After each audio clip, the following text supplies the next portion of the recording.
الحمد لله نحمده ونستعينه ونستغفره ونعوذ بالله من شرور أنفسنا ومن سيئات أعمالنا. من يهده الله فلا مضل له ومن يضلله فلا هادي له. ونشهد أن لا إله إلا الله وحده لا شريك له. ونشهد أن سيدنا وحبيبنا ومولانا محمدا عبده ورسوله الذي أرسله بالحق بشيرا ونذيرا وداعيا إلى الله بإذنه وسراجا منيرا. أما بعد فقد قال الله تعالى في كلامه المجيد وفي فرقانه الحميد: أعوذ بالله من الشيطان الرجيم. بسم الله الرحمن الرحيم. قل يا عبادي الذين أسرفوا على أنفسهم لا تقنطوا من رحمة الله إن الله يغفر الذنوب جميعا إنه هو الغفور الرحيم. صدق الله العظيم. وقال النبي صلى الله عليه وسلم: شعبان الشهر ورمضان شهر الله، أو كما قال النبي عليه الصلاة والسلام.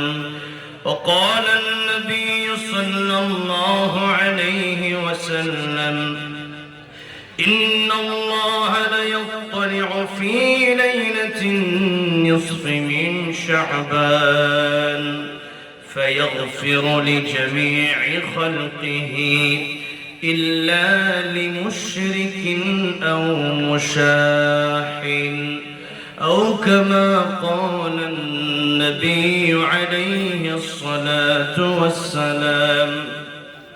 وقال النبي صلى الله عليه وسلم: لا طاعة لمخلوق في معصية الخالق، أو كما قال النبي عليه الصلاة والسلام.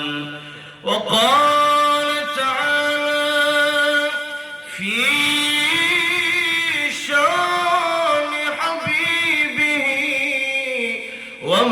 ومحبوبه مخبرا وآمرا: إن الله وملائكته يصلون على النبي يا أيها الذين آمنوا صلوا عليه وسلموا تسليما.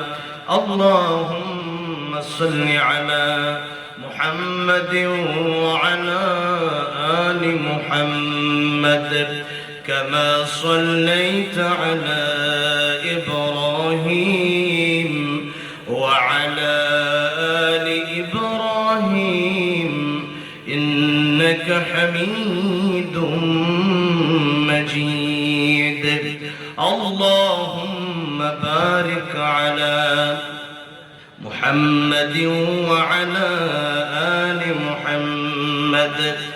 كما باركت على إبراهيم وعلى آل إبراهيم إنك حميد مجيد। ঢাকা সাবা Ashulia unique গাজীর চট মধ্যপাড়া ওমর ইবনে খাত্তাব রাদিয়াল্লাহু আনহু ক্যাডেট মাদ্রাসার উদ্যোগে আয়োজিত চতুর্থ বার্ষিক তাফসীরুল কোরআন মাহফিলের সম্মানিত শ্রদ্ধাভাজন সভাপতি, অত্র মাদ্রাসার সম্মানিত সভাপতি, আশুলিয়া থানা কৃষক দলের সম্মানিত সদস্য সচিব জনাব মোহাম্মদ আবুল হোসেন মুন্সি, আল্লাহ রাব্বুল আলামিন ওনার হায়াত নেক হায়াত দারাজ করে দেন, পড়েন আমিন। আজকের মাহফিলের প্রধান অতিথি এই এলাকাতে প্রায় 2 বছর ধরে আমেরিকার সময় তো তারাই থাকতে দেয় না, এর বাদ দিয়ে এই 2 বছর ধরে প্রায় যেগুলো মাহফিল করছে আমার সবগুলো মাহফিলে উনি ছিলেন। আজকে হয়তো ব্যস্ত করে আসতে পারেন নাই। ডক্টর দেওয়ান মোহাম্মদ সালাউদ্দিন বাবু, আল্লাহ রাব্বুল আলামিন ওনাকে জনগণের কল্যাণে জনগণের সেবক হিসাবে কবুল আর মঞ্জুর করে নেন, পড়েন আমিন। ইসলাম মাদ্রাসা এবং মসজিদ কোরআন দেশ ও জাতির পক্ষে যারাই থাকবে তাদের পক্ষে আমরা আছি না নাই? অবশ্যই থাকতে হবে। উনি লম্বা সময়, আমি বেশ কয়েকটা প্রোগ্রামেও উনি ওয়াজের মাঝখানে কথাও বলেন না, এরপরে এই বছরে বেশ কিছু প্রোগ্রাম করলাম, খুব অল্প সময় কথা বলেন। আমার আলোচনা উনি অনেকবারই শুনেছেন। আল্লাহ রাব্বুল আলামিন ওনাকে দীর্ঘ নেক হায়াত দারাজ করেন, সকলেই বলেন আমিন। আমার এক কথা বললেন, আপনাদের অত্যন্ত কাছের, আপনাদের পরিচিত, আমার বাম পাশে বসা, উনি আলেমদের অত্যন্ত মহাব্বত করেন। 5টি প্রোগ্রাম শেষ করে এই বয়সে 6 নম্বর প্রোগ্রামে তিনি আসছেন। আমি 2-3টা প্রোগ্রাম করলে আমরা ক্লান্ত হয়ে যাই এই বয়সে, তাহলে উনি অত্যন্ত কষ্ট করেছেন এবং এখানে এসে মাদ্রাসার জন্য তিনি সহযোগিতাও করেছেন। আপনাদের পরিচিত, আপনাদের প্রিয় মানুষ আলহাজ আব্দুল গফুর মিয়া, আল্লাহ রাব্বুল আলামিন ওনাকে ওনার লক্ষ্যে পৌঁছে জনগণের খাদেম হিসাবে আবারও খেদমত করার তৌফিক দান করেন, পড়েন আমিন। আল্লাহ রাব্বুল আলামিন ওনার নেক হায়াত দারাজ করে দেন, পড়েন আমিন। আল্লাহ রাব্বুল আলামিন ওনার পরিবারে যারা ইন্তেকাল করলেন তাদের কবরগুলোকে জান্নাতের বাগান বানায় দেন, পড়েন আমিন।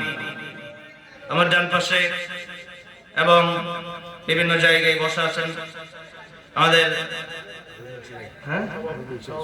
আব্দুল মহসিন সাহেব, উনি আছেন, ওনার জন্য আপনারা দোয়া করবেন। বিশেষ করে আমি এই প্রোগ্রামটিতে যার ওসিলায় গত বছর আসছিলাম, এই বছর আবার আসা হলো, আমাদের হাফেজ কারিমত আবু তালহা, ওনার ভাই একজন আলোচক, অনেক ভালো আলোচক দেলোয়ার হোসেন তাহেরপুরি, তো উনি আমাদেরকে অত্যন্ত ভালোবাসেন।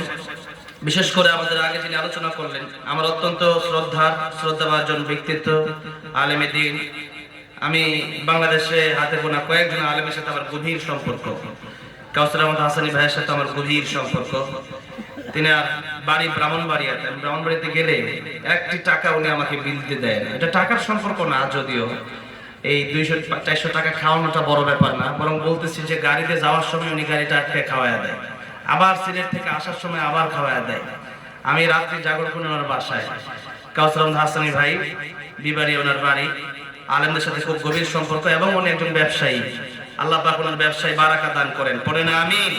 আপনারা এখানে যিনি প্রতিষ্ঠাতা পরিচালক উনিও ব্যবসায়ী, আত-তাজিরুল আমিন মা'আন নাবিয়্যিনা ওয়াস-সিদ্দীকিনা ওয়াশ-শুহাদা'i ওয়াস-সালিহিন। আল্লাহর নবী বলেছেন সৎ ব্যবসায়ী যারা হবে তারা নবীদের সাথে জান্নাতে থাকবে, জোরে বলেন সুবহানাল্লাহ। আল্লাহ রাব্বুল আলামিন এখানে যারা ব্যবসায়ী আছেন সকলকে নবীর সাথে জান্নাতি বানায় দেন, সকলে বলেন আমিন। আমাদের এখানে যিনি সভাপতি সাহেব আছেন 7 নং ওয়ার্ডের, তিনি কান্দারি, আল্লাহ রাব্বুল আলামিন ওনাকে সেরকম দানে একজন সেবক হিসাবে কবুল করেন, জনগণের কল্যাণে কবুল করেন। এই মাদ্রাসার জন্য যতগুলো খেদমত করেন সেই খেদমতগুলো কবুল আর মঞ্জুর করে নেন, পড়েন আমিন। আমরা যারা আসলাম বসলাম, এখানে সহযোগিতা যারা করলেন, যে যেভাবে করলেন, টাকা পয়সা দিয়ে অনেকেই করেছেন, অনেকেই এখানে এসে সাপোর্ট করেছেন, যে যেভাবে করেছেন, আল্লাহ রাব্বুল আলামিন কাল কিয়ামতের কঠিন ময়দানে আজকের এই মাহফিল আমাদের জন্য নাজাতের জরিয়া বানায় দেন, সকলে বলেন আমিন।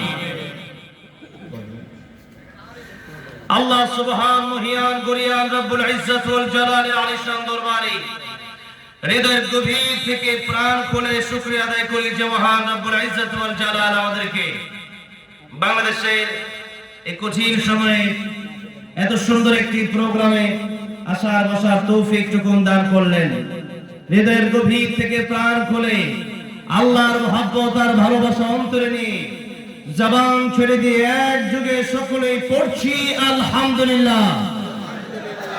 হাজার হাজার মানুষের উপস্থিতি, কিন্তু আলহামদুলিল্লাহ আওয়াজ শুনে মনে হচ্ছে আমি মনে হয় মহিলা প্যান্ডেল বসে, হয়তো মহিলা প্যান্ডেল নয়তো কবরস্থান।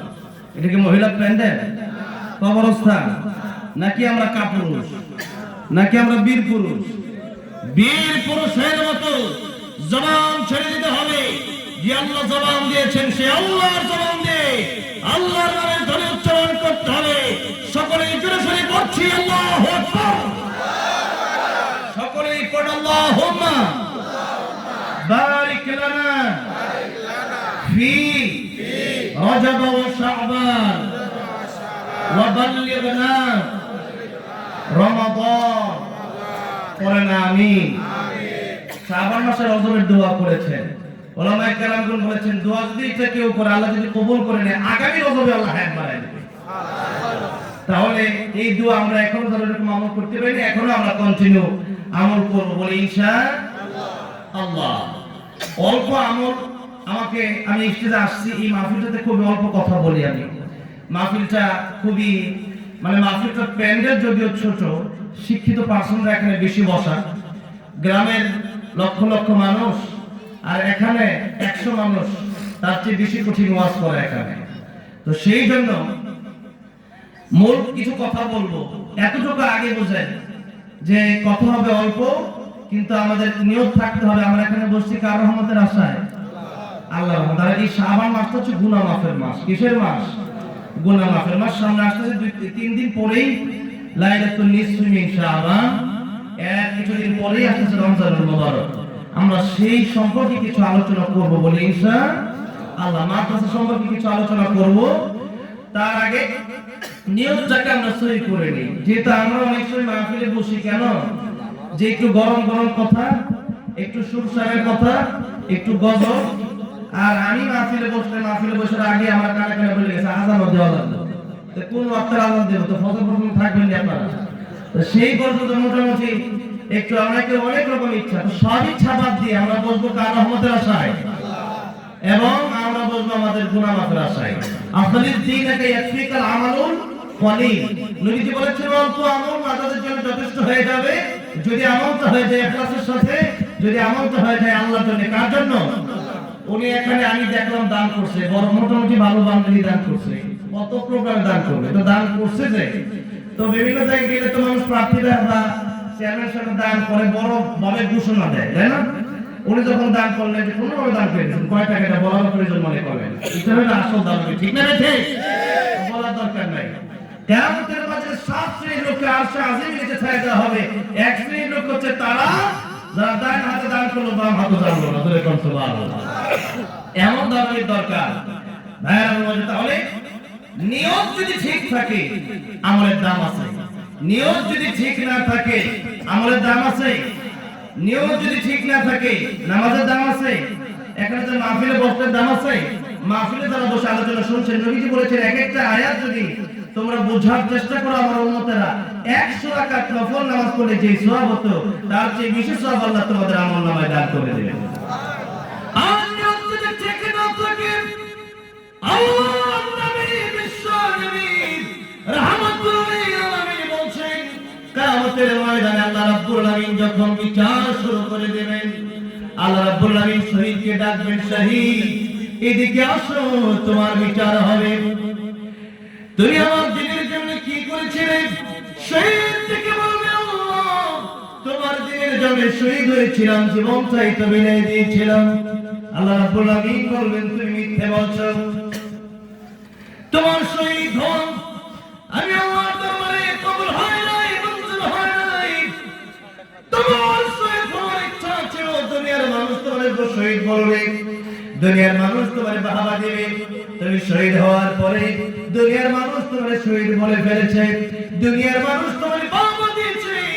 আজকে আজকের কিয়ামতের কঠিন ময়দানে তোমার সে আমল আমি আল্লাহর দরবারে কবুল হবে না। নাউযু বিল্লাহি মিন যালিক। পরে নাউযু বিল্লাহ। একটু কমায় দেন, আগে সাউন্ড ভালো ছিল, এত সমস্যা, একটু কমায় দেন, ওই বারবার একটু দরকার নেই, এমনি ভালো আছে। ভাইরা বাবাজিরা, শহীদ হওয়া, আগে সাউন্ডটা রাখেন না, শহীদ হওয়া এত বড় ইবাদত। মানুষ যদি দ্বীনের জন্য, ইনসাফের জন্য, যদি আল্লাহর জন্য, কোরআনের জন্য জীবন দেয়, সেই জীবনটা, মানুষের মৃত্যু তো হয়, কিন্তু জান্নাতে যাওয়ার সবচেয়ে সহজ মাধ্যম হচ্ছে শহীদ মৃত্যু। জান্নাতে যাওয়ার সবচেয়ে সহজ মাধ্যম কি? শহীদ যখন শহীদ হয়ে যায়, আল্লাহ রাব্বুল আলামিন একটা সবুজ পাখির ভিতরে তার রূহটাকে ঢোকায় দেয়।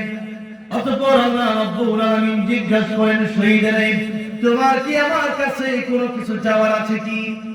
শহীদ থেকে বলে, আল্লাহ জান্নাতের এত নিয়ামত, আর কি চাইবো তোমার কাছে?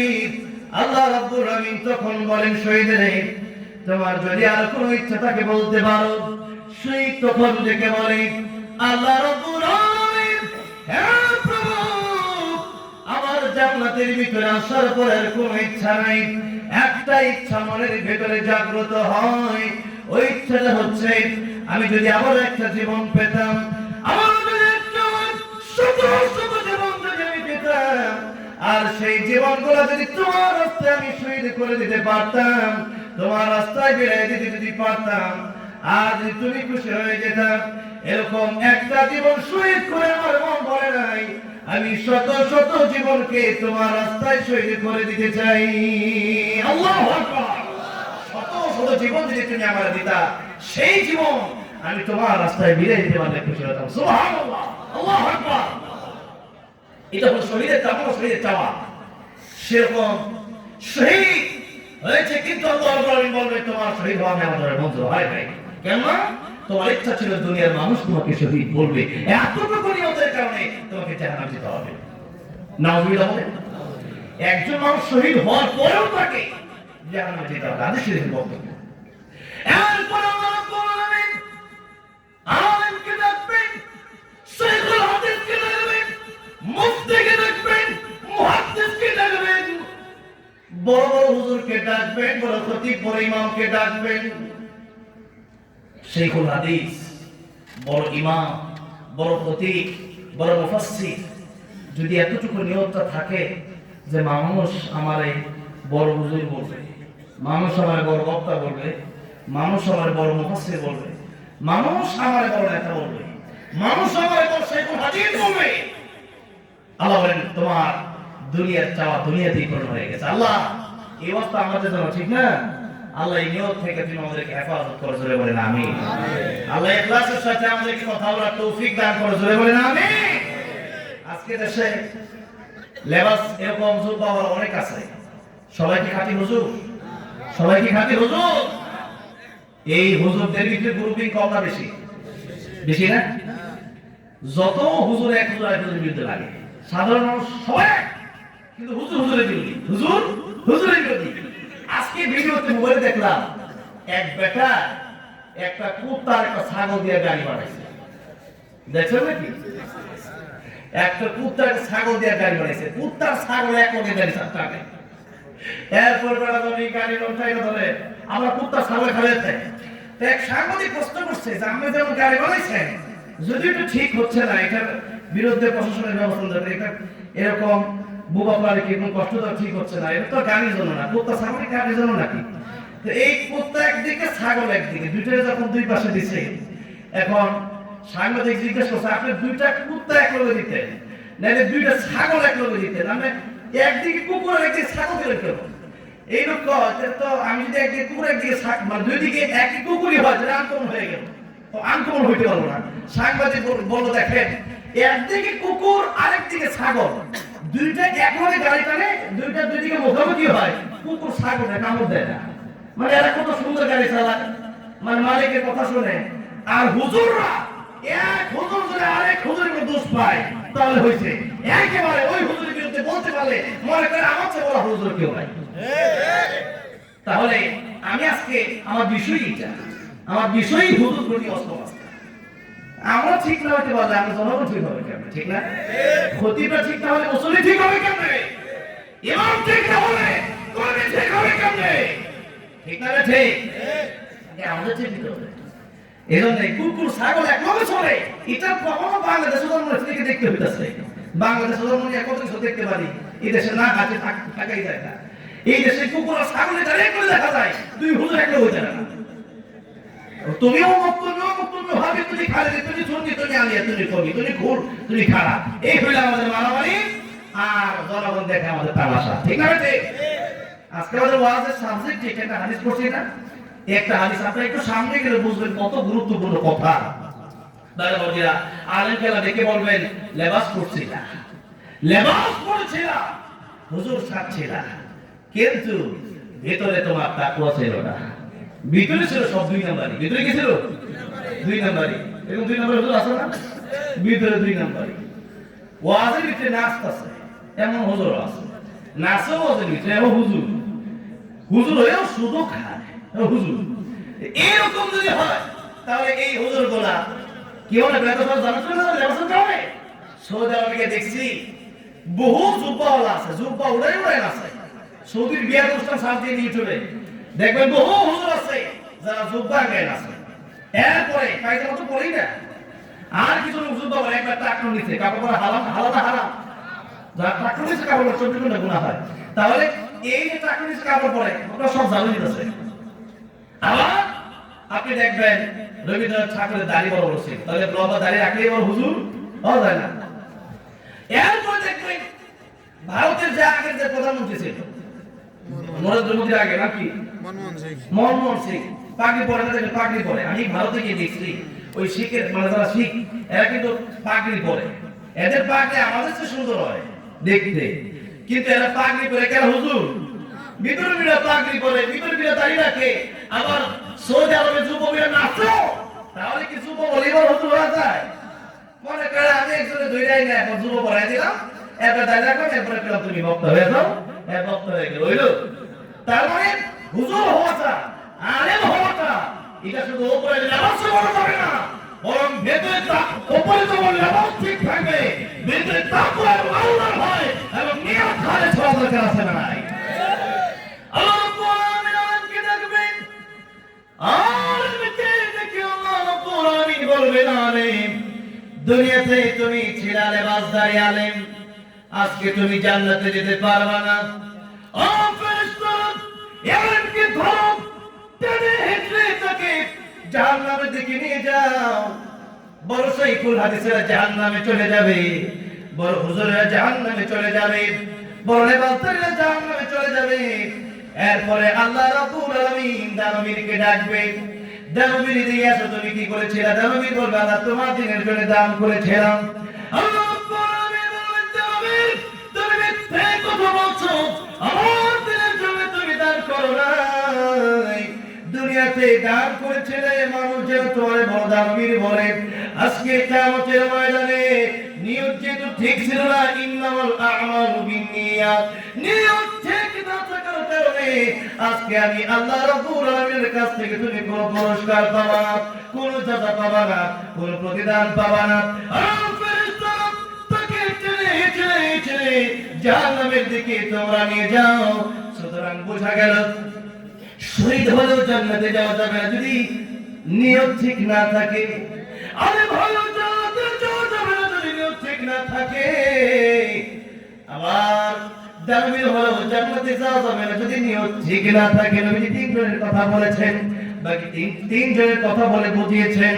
পৃথিবীতে সজীবন তুমি বড় ইবাদত করবা, নামাজ পড়বা, রোজা রাখবা, হজ করবা, যাকাত করবা, কোরআন পড়বা, জিকির আজকার করবা, সব করবা, শুধুমাত্র ভিতরে নিয়ত ভেজাল থাকবে, তোমার সমস্ত আমল আল্লাহ রাব্বুল আলামিনের দরবারে মুহূর্তের ভিতরে শেষ হয়ে যাবে, কোনো কাজ আসবে না। কি ঠিক না থাকলে, যেরকম কি ঠিক না থাকলে, নিয়ত ঠিক না থাকলে। আজকে ভাইরা বাজিরা আমাদের কাজগুলো কেমন ছিল, লোক দেখানো হয়ে গেছে। আমাদের নিজেরও পছন্দ তেমন হয়ে যায়। তাহলে আর আপনাদেরকে কি বলবো, আল্লাহ তুমি আমাদেরকে লোক দেখানো তার থেকে হেফাজত করো জোরে বলো আমি হ্যাঁ বলছি আবার এটাকে বোঝালাম যে নিয়ত যদি ঠিক না থাকে শহীদ হয়ে যেতে চাওয়া যাবে না আলেম হয়ে যেতে চাওয়া যাবে না দানবীর হয়ে যেতে চাওয়া যাবে না আর নিয়ত যদি ঠিক থাকে নবী বলেছেন আল্লাহর জমিনে একজন মানুষ সাধারণ মানুষ একজন আলেমকে এক গ্লাস পানি পান করাইছিল কয় গ্লাস আল্লাহ নেওয়ার কিয়ামতের ময়দানে আল্লাহ রাব্বুল আলামিন আলেমকে ভালোবাসার কারণে আলেমকে এক গ্লাস পানি পান করানোর কারণে আল্লাহ রাব্বুল আলামিন খুশি হয়ে ওই ব্যক্তিটাকে আলেমের সাথে জান্নাতের মেহমান বানিয়ে দিবে এক গ্লাস পানি মাত্র পান করেছিল আর আল্লাহর কাছে এতটুকু আমল পছন্দ হয়ে গেছে নবীকে আপনি দিলেকে ফ্রি কালাম আমল করি তোমরা আমল অল্প করো ওটা একসাথে সাথে করো কারণ তোমরা এক গ্লাস পানি পান করো চাও আল্লাহ তোমার যদি পছন্দ হয়ে যায় আল্লাহ তোমার এক গ্লাস পানি করে কিয়ামত তোমাদের মাফ করে দিবে আলহামদুলিল্লাহ বলি আলহামদুলিল্লাহ বলি আল্লাহ এত সহজ করেছেন আমার জন্য আপনার জন্য যে বান্দারে তোরা একটা ছোট্ট ছোট্ট আমি এটা দেখে আমি তোদের মাফ করে দেব হ্যাঁ বলে সেই জন্য আমি আপনাদের সামনে সূরা জুমারে 53 নম্বর আয়াত তেলাওয়াত করেছিলাম আজকে শাবান মাসে قل يا عبادي الذين اسرفوا على انفسهم لا تقنطوا من رحمة الله আল্লাহ বলেন বান্দারে যারা গুনাহ করে ফেলেছো আমি আল্লাহর রহমত থেকে তোমরা নৈরাশ হয়ে যাও না আমি আল্লাহর কাছে ক্ষমা চাও আমি তোমার maaf করে দেব তবে বিশেষ আরেকটা কথা আপনাদেরকে শোনায় দেই একটা হচ্ছে বান্দা ক্ষমা চাইলে আল্লাহ maaf করে দিবে তবে এই মাসটা যেই মাস চলতেছে কোন মাস শাবান মাস না শাবান মাসের আছে কোন তারিখ 11 তারিখ সম্ভবত 11 তারিখ শাবান আরবি তারিখটা মাগরিবের পর থেকে শুরু হয় আর ইংরেজি তারিখটা 12টার পরে শুরু হয় আর বাংলাটা তো ফজরের পরে শুরু হয় তো সেই জন্য এই আরবি তারিখটা মাগরিব পর থেকে শুরু হয়েছে আজকে 11 তারিখ মাগরিব পরে শুরু হয়েছে তাহলে রমজানের হয়তো 19 বা 20 দিন এরকম বাকি আছে আমি মাত্র 31 হয় না 29 বা 30 তো এখন হচ্ছে শাবান মাসে এমন একটা রাত যেই রাতের ব্যাপারে অসংখ্য অগণিত সাহাবায়ে কেরাম রাদিয়াল্লাহু আনহুম আজমাইন তারা এই লাইলাতুন নিসফি মিন শাবানের ব্যাপারে তারা হাদিস উল্লেখ করেছেন এই সবে বলাতে আল্লাহ রাব্বুল আলামিন নিজে বান্দারে ডাকেন বান্দারে কার গুনাহ মাফের দরকার আয় আমি আল্লাহ maaf করে দেওয়ার জন্য রেডি হয়ে আছি সুবহানাল্লাহ এই দুনিয়ার মানুষ প্রতিশোধ না নিতে পারলে তার ভিতরে আগুন জ্বলে কি জ্বলে আগুন জ্বলে আগুন জ্বলে কেউ কার হত্যা করলে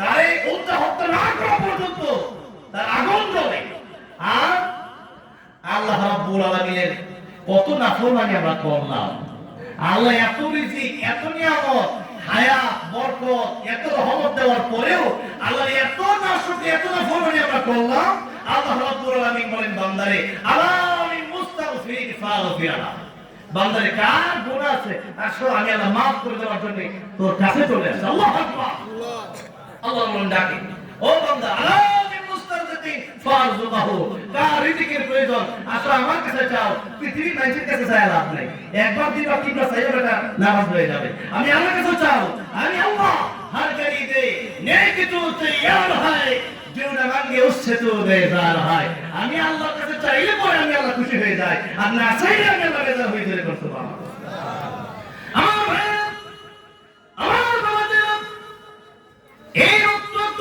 যদি মত তিনটা দিন পরে এই লাইলাতুন নিসফি মিন শাবান আমাদের কাছে আসছে আমাদের আয়েশা সিদ্দিকা রাদিয়াল্লাহু আনহা থেকে হাদিস বর্ণিত হয়েছে আহলে হাদিসের কিছু লোকে তারা বলে যে শবে বরাতের ব্যাপারে মানে এই লাইলাতুল নিসফি মিন শাবানের ব্যাপারে তারা বলে যে শবে বরাত বলতে কিছু নাই আবার আরেকটা গ্রুপ আছে তারা শবে বরাত বলতে বোঝায় হালালটি খাও এরপর ডাকর পিটাও একটু ঘোরাঘুরি করো একটু আটাবাজি করো এরপরে সকাল হইলে এরপরে ফজরের পরে দাঁড়ায় খুব শেষ লাইলাতুল বরাত পালন হয়ে গেছে লাইলাতুল নিসফি মিন শাবান পালন হয়ে গেছে বিষয়টি এমন নয় আমাদের হচ্ছে ওয়াসাতা আল্লাহ বলেছেন আমরা মধ্যমপন্থী আমরা কি বাড়াবাড়িও করা যাবে না সরাসরিও করা যাবে না তাহলে এক গ্রুপ আছে বাড়াবাড়ি আরেক গ্রুপ আছে সরাসরি তো আমরা কোন গ্রুপে যাব আমরা মধ্যমপন্থা এখানে অবলম্বন করা লাগবে যেহেতু আল্লাহ আমাদেরকে সৃষ্টি করেছেন মধ্যমপন্থায় মধ্যমপন্থা বান্দা আমাদেরকে বানিয়েছিল উম্মত আমাদেরকে বানিয়েছেন তাহলে যারা বাড়াবাড়ি করে তাদের তো বোঝা দরকার যে যারা বলে যে হাদিস নাই তাদেরকে বোঝা দরকার যে তাদের যিনি শেখ আলবানী রাহমাতুল্লাহ আলাইহি তিনিও শবে বরাতের হাদিসকে সহিহ বলেছেন তারা জয়ীফ যেগুলো আছে হাদিস তারা বলে সেই হাদিসগুলো যেমন ইদা কানাত লাইলাতুল নিসফি মিন শাবান ফাকুমু লাইলাহা ওয়া সুমু ইয়াওমাহা ফাইন আল্লাহ তাআলা ইয়ানজিলু আল্লাহ পাক যখন লিগুরুশ শামসি ইলা সামাই দুনিয়া আল্লাহ পাক মাগরিব পরে ওই লাইলাতুল নিসফি মিন শাবানে ওই রজনীতে আল্লাহ পাক চলে আসেন বান্দার কাছে এসে বলেন যে ও বান্দা কার গুনাহ আছে আমার কাছে মাফ চাও কার দিকে দরকার বলো কে কোন বিপদে আছে আমার কাছে বলো আমি আল্লাহ তোমাদের বিপদ থেকে উদ্ধার করব আল্লাহ বলতে থাকেন তো এটা কিন্তু তার জয় করে কিন্তু লাইলাতুল নিসফি মিন শাবানের ব্যাপারে আম্মা আয়েশা সিদ্দিকা রাদিয়াল্লাহু আনহা হাদিস বর্ণনা করেছেন আবু বকর সিদ্দিক রাদিয়াল্লাহু আনহু হাদিস বর্ণনা করেছেন আবু মুসা আশআরী রাদিয়াল্লাহু আনহু হাদিস বর্ণনা করেছেন আবু হুরায়রা রাদিয়াল্লাহু আনহু হাদিস বর্ণনা করেছেন এত বড় বড় সাহাবীরা হাদিস বর্ণনা করার পরেও যদি কেউ আব্দুল্লাহ ইবনে আমর রাদিয়াল্লাহু আনহু হাদিস বর্ণনা করেছেন এত বড় বড় সাহাবায়ে কেরাম রাদিয়াল্লাহু আনহু হাদিস বর্ণনা করেছেন এবং এই হাদিসকে হাসান অনেকগুলো হাদিসকে শাইখ আলবানী রাহমাতুল্লাহ তিনি সহিহ বলেছেন এবং সেটাকে তারা ডাইরেক্ট অস্বীকার করে এইজন্য লাইলাতুল নিসফি মিন শাবান এটা হাদিস অস্বীকৃত সেই জন্য আমরা এই রাতে ইবাদত করব যেহেতু আল্লাহ নবী বলেছেন ইন্নাল্লাহা লা ইয়াতলিউ ফি লাইলাতিন নিসফি মিন শাবান ফায়াগফির লিজামিআ খালকিহি আল্লাহ রাব্বুল এই রাতে বিশেষভাবে বান্দার দিকে দৃষ্টিপাত করেন জোরে বলেন সুবহানাল্লাহ এই পৃথিবীর সমস্ত মানুষগুলোকে খবর ঘোষণা করে দেন দুইটা শ্রেণী বাদ দিয়া কয়টা শ্রেণী বাদ দিয়া এই দুইটা শ্রেণী হচ্ছে আজকে আমরা আলোচনার মূল বিষয় এই দুইটা শ্রেণী যারা আছেন আগামী লাইলাতুল নিসফি মিন শাবান আসার আগে আগে আজকে 11 তারিখ 15 তারিখ আসার আগে আগে আমাদেরকে এই দুইটা বিষয় একেবারে পরিহার করতে হবে রাজি আছেন ইনশাআল্লাহ তাহলে মাহফিল সাকসেস হয়ে যাবে ইনশাআল্লাহ কয়টা বিষয় যাদের থাকবে তাদের কোনো মাফ করবে না কয়টা দুইটা বিষয় যাদের ভিতরে থাকবে আল্লাহ তাদেরকে মাফ করবে না ওই লাইলাতুল নিসফি মিন শাবানে বাকি সবাইকে আল্লাহ মাফ করে দিবেন জোরে করতে পারবে এক নম্বর আল্লাহ বলছেন ইল্লাল মুশরিকিন নবী বলছেন মুশরিক যারা কাফের যারা শিরকের অন্তর্ভুক্ত যারা তাদেরকে আল্লাহ মাফ করবে না আল্লাহ রাব্বুল আলামিন বলছেন ইন্নাল্লাহা লা ইয়াগফিরু আন ইউশরাকা বিহি ওয়া ইয়াগফিরু মা দুনা যালিকা লিমান ইয়াশা ওয়া মান ইউশরিক বিল্লাহি ফাকাদ ইফতারা ইসমান আযীমা মানুষের সবগুলো যদি আমি আল্লাহ রাব্বুল আলামিন কিয়ামতের ময়দানে maaf করে দেই একটা গুনাহ বান্দার আমি আল্লাহ maaf করব না ওই গুনাহটার নাম হচ্ছে শিরকের গুনাহ ওই গুনাহর নাম কি শিরকের গুনাহ যারা মূর্তি পূজা করে যারা আল্লাহর সাথে ঈসা আলাইহিস সালামকে শরীক বানায় যারা আল্লাহর সাথে উযাইর আলাইহিস সালামকে শরীক বানায় যারা আল্লাহর সাথে মারিয়াম আলাইহিস সালামকে শরীক বানায় যারা আল্লাহর সাথে পৃথিবীর কোন মানুষকে তারা প্রভু যারা মনে করে যারা আল্লাহর সমপর্যায়ে পৃথিবীর কোন পীরকে সেজদা করে যারা আল্লাহর সমপর্যায়ে পৃথিবীর কোন নেতাকে সেজদা করে যারা আল্লাহর সমপর্যায়ে পৃথিবীর কোন মানুষকে সেজদা করে যারা আল্লাহর পরে এমনকি স্বামী স্ত্রী তার স্বামীকে সন্তান তার মা বাবাকে সেজদা করতে পারবে না ছাত্র তার শিক্ষককে পারবে না নবীজি বলছেন আল্লাহর পরে যদি কাউকে সেজদা দেওয়ার মতো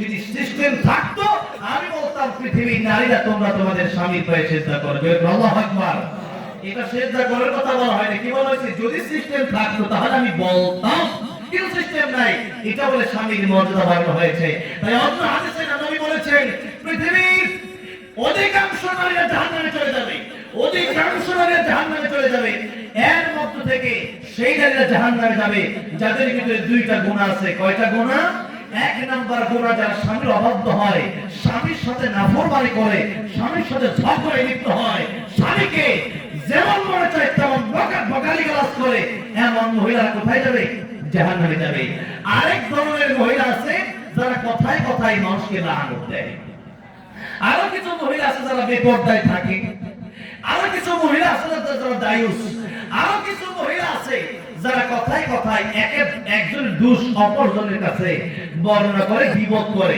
এইরকম মহিলা কোথায় যাবে জাহান্নামে যাবে আমার ভাইরা আমার সেই জন্য মুশরিকদের কথা বলছিলাম, যারা মুশরিক হয়ে কবরে যাবে, যদি দুনিয়াতে তওবা করে তাদেরকে maaf করে দেবে, আর যদি কবরে যায়, কবরে যাওয়ার পরে যদি তওবা ছাড়া এই দুনিয়া থেকে চলে যায়, তাদের জীবনে কোনো ক্ষমা নাই। আমার ভাইরা, আমার বলে সেই জন্য লাইলাতুন নিসফি মিন শাবান, এটা হচ্ছে তো কবরের রাত আমাদের সামনে আসতেছে। বিশেষ করে এই মাসটাই দামি মাস। নবী বলেছেন এই মাসের ব্যাপারে, নবী বলেছেন শাবান শাহরি ওয়া রমাদান শাহরুল্লাহ। আল্লাহ বলেন শাবান আমার মাস, রমজান হলো আল্লাহর মাস। সবচেয়ে দামি মাসের নাম কি? নাম কি? রমজান, ঠিক না? আসসামুলি ওয়া নাজিবিহি, আল্লাহ বলেছেন যারা আমার জন্য রোজা রাখে তাদের পুরস্কার এক রাওয়ায়াতে আসছে আমি আল্লাহ নিজ হাতে দেব। সুবহানাল্লাহ। অন্য সমস্ত পুরস্কার ফেরেশতা লেখো গিয়া, কিন্তু এই পুরস্কার আমি আল্লাহ নিজ হাতে দেব। আল্লাহু আকবার। একটা ফ্যাক্টরিতে আপনারা কাজ করেন, সেই ফ্যাক্টরির মালিক সব সময় বেতনটা আপনাদেরকে ম্যানেজারের মাধ্যমে দেয়, কিন্তু ঈদের আগে মালিক বলল এই কাজটা যদি একটু ভালো করে করতে পারো তাহলে বেতনটা আমি নিজ হাতে দেব, বেতনটা আমি নিজ হাতে দেব। তাহলে মালিক যদি এই কথা বলে তাহলে বোঝাই যায় যে মালিক ম্যানেজারের মতো করে দেবে, বরং মালিক কিন্তু আরো বাড়াই দেবে, মালিক ম্যানেজারের মতো করে দেবে না। ঠিক তেমনি ভাবে আল্লাহ রাব্বুল আলামিন বলেন দেন as-salatu li, al-hajju li, az-zakatu li। আল্লাহ বলেছেন as-sawmu li, নামাজ মানুষ মানুষকে দেখানোর জন্য পড়ে, হজ মানুষ মানুষকে দেখানোর জন্য করে, দান মানুষকে মানুষ দেখানোর জন্য করে, যাকাত মানুষ মানুষকে দেখানোর জন্য করে।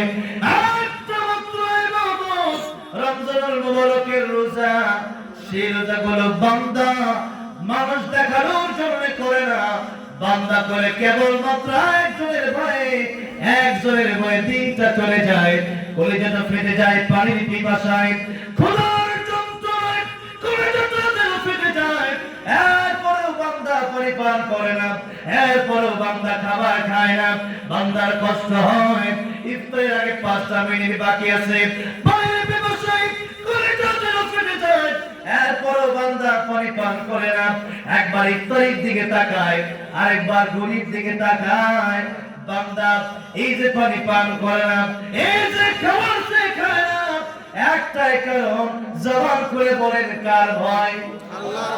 পৃথিবীর কোন মানুষ আমার দেখবে না আমি যদি ওয়াশরুমে ঢোকে 1 গ্লাস পানি পান করে নেই, পুকুরে ডুবতে যদি আর কোনো পানি আমি পান করে নেই, যদি আমি একা একা কোনো চিপাই কোনো হোটেলে গিয়া 1 প্লেট খাবার পেট ভরে আমি খেয়ে আসি, দুনিয়ার কোন মানুষ দেখবে না।